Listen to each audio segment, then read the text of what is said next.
Good morning. I really think that we're surrounded by people that are really special, and sometimes we don't realize it or we don't take notice of it. I've been going to a nursing home and doing a service in LaGrange. The name of the nursing home is called The Grove. Been doing it for a number of years. And then it wasn't that long ago that I was informed that they couldn't have visitors. And I was really disappointed. I'll be honest, when I first started going there, it was a little bit outside my comfort zone. But as the years have gone by, I don't just feel good when I leave, I look forward to going. I feel like I have a lot of friends that are there. So then they contacted me and they said, well, we could do FaceTime visits.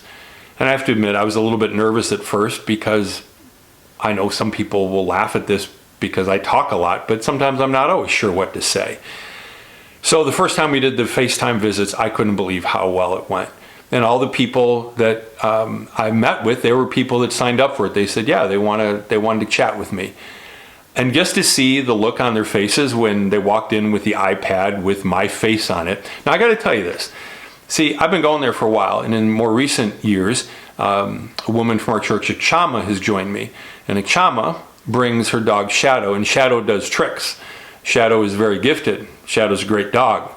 And well, sometimes I feel like I play second fiddle to Shadow because, like, we either go to the second or third floor, and I can never remember from week to week. And so I check in downstairs, and they call activities. And this one week, they said, what floor is the dog on?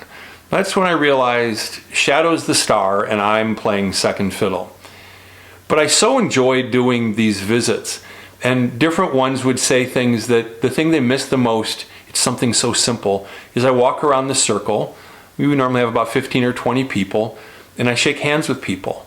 And I look them in the eye and just try to make some little connect. I try to make them laugh if I can. I have different nicknames for people. I never knew how much that meant to them. That meant a lot to me. This one room that I visited, I won't say their names, but the two people in the room both have names that were names that my aunt had, and they share this room. So two different women, and they're both named, so to speak, after two of my aunts. And I tell them that, and they get a kick out of that. So I've had a lot of fun. I want to tell you about one person who's really inspired me, though. This one woman, and we'll just call her the rock star. The rock star, I've known her for, I don't know, 6 or 7 years. But I'd known her for several years before just this one day she was wearing a Rolling Stones t-shirt. And she's in a wheelchair, and she can't walk. She reads. She's a vociferous reader.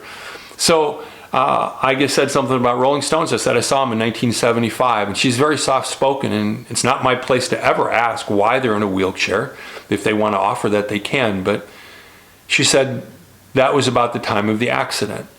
And she opened the door so I could walk through, and I said, can you tell me about the accident?